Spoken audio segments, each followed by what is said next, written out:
Water defines the Mediterranean Principality of Monaco and its ruling monarch Albert II as much as it does the life of the woman he married, former Olympic swimmer Charlene Woodstock.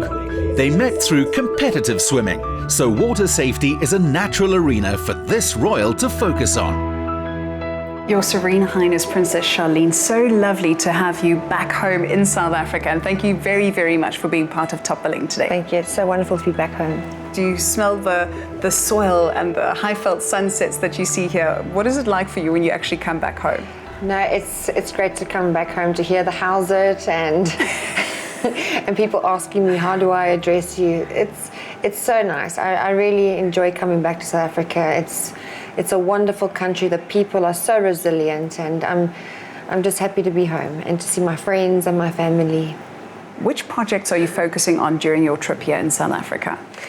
Well, there's going to be a horse racing meet, and this horse racing meet is to raise funds, and the proceeds will go to the Highveld Horse Care Unit and the Red Cross, and also to a little school that I'm very passionate about, Gugulezwe, and I hope that the values that I've installed there will be taken and implemented countrywide.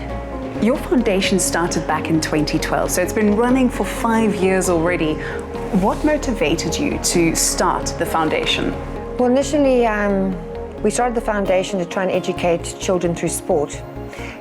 But there were a series of events that happened during the years after I got married, and a few friends of mine had lost their children and grandchildren, relatives to drowning. And I thought, you know, this is a problem, and this became my focus, was to focus on educating communities on water safety and learn to swim programs. Did you ever then dream of following in your mom's footsteps of teaching others to swim?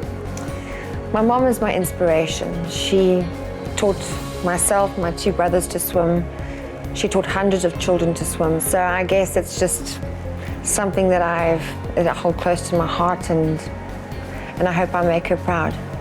It's very clear that you're hands-on when it comes to teaching children to swim within your programs. How do the children react to you and to meeting a real-life, modern-day princess?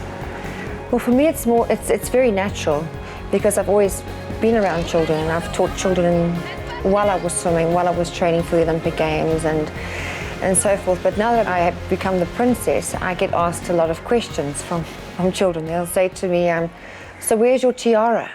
And why are you not wearing a dress? And is your palace pointy? So sometimes it's like I have to answer those questions to kids first before I tell them, okay, let's get in the water and learn something. Growing up, did you ever dream of firstly being a princess? Actually, I avoided princess parties, and it was hard to keep me in a dress. My hero was Zorro, so I wanted to be him. So, no. As a South African swimming champion at 18, the princess has lived much of her life in water. But another of her charities deals with safety wherever a child may be. Why is it so important for you, Princess Charlene, to teach children first aid? I think everyone should learn first aid, and I think the earlier the better. It doesn't take very long, and once that's been installed, someone has the ability to not only save their own lives, but to save someone else's life. So it empowers children and empowers people. Since the royal twins, Prince Jacques and Princess Gabriella, were born, they've been taught French, English, Afrikaans, Zulu and swimming. The birth of your twins in December 2014, do you think that that's almost given your commitment to the foundation a different feel? Because as a mom, you're even more passionate now about helping children who might not have as loving a mother. Well, that was the first thing that I wanted to do with my children, was to drown-proof them. And through a friend in South Africa, I had Lizette Buerta, who runs a swimming school, and she specializes in teaching babies. And I said, Lizette, you have to come over, because I need my children to swim. That's the first thing I wanted, because I wanted my children to feel safe around any aquatic environment and to be comfortable with the water. How did motherhood change you as a person and your life? Well, it has become more of a responsibility to me to protect my children, and I'm very sensitive to their needs, and to educate them and to nurture them and to give them and to share with them a beautiful life. You have so many commitments and so much work that you do across the globe as Princess, but how do you manage to balance the work and the family life? Well, I have a very good team around me, and I am privileged, and I am in a position that I can reach many people now. But I'm very passionate about, my children, I have many children. I think there are a lot of children around the world that I say would be my children too. So it is just equally as important to me to be with my children as to reach as many children, to help them, to educate them, and to make a difference for them and to save their lives. That's important to me. Raised in Zimbabwe until the age of 11 and then South Africa, this is a princess who has a heart for all of Africa. The Riviera Water Bike Challenge it's quite a novel idea, but the money that is being raised is being used for an aquatic rescue center in Burkina Faso. Please tell me about that project. I was approached last year about a potential project in Burkina Faso that they wanted to build an aquatic rescue center. And I thought this would be a good idea since there are 17 million people in Burkina Faso and they haven't had a swimming pool. So I said, okay, we're going to do this. We're going to try and build a swimming pool and a center around that. And so we used the Water Bike Challenge fundraiser, and we were successful enough to raise the funds to build this facility. And that'll be open sometime this year. What are your long-term goals for your foundation? Well, obviously to expand in Africa. That would be my goal for the next couple of years, and then hopefully globally.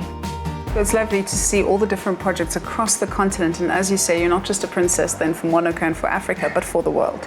So it's lovely to see all the work that you're doing, and thank you very, very much for your support. Thank you so much. Thank you. That night, Princess Charlene's foundation hosted a party, bringing together an A-team of sports heroes, business people, and above all, parents, to spread the word. Suzette van der Merwe, you are pretty much South African royalty too. It's so lovely to see you here. You're looking exquisite. Tell me, what do you think about Princess Charlene coming back to South Africa and doing so much with charities here?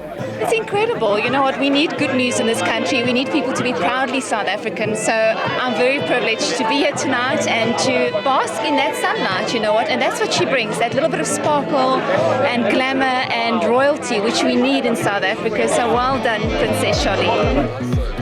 What is your wish for the foundation in our South Africa? I think Princess Charlene is doing an absolutely great project. And what is important is she's focusing on KZN. And I'm from Durban, KZN. And I'm definitely going to be supporting the foundation because on a weekly basis in KZN we hear about kids drowning. And I think together we are going to save lives.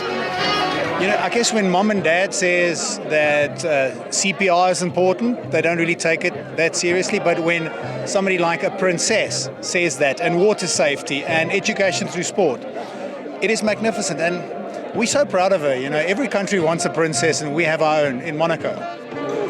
What would you like to wish the Princess Charlene of Monaco Foundation for its future? You know, it's important. We have a 1-year-old. And we are delighted that what we've been thinking is happening for children to be taught how to swim. The evening highlighted that drowning is the second leading cause of accidental loss of life in our country, and everyone can help change that. Roline, as a mother, you could probably identify with everything that was said tonight about the work. Your son is now 3 months old. Are you planning on drown-proofing him? Definitely, Jo-Ann. If there's anything that a mother can do to save her child, to keep her child healthy and alive, I think she would definitely do it. Now, Rick Neetling knows the Princess Charlene of Monaco for over 20 years, so he definitely has the foundation's work close to his heart. But another reason the foundation is close to your heart is because as a 5-year-old, you nearly drowned, and that's how your passion for swimming started. Absolutely. This is very close to my heart. Almost drowned.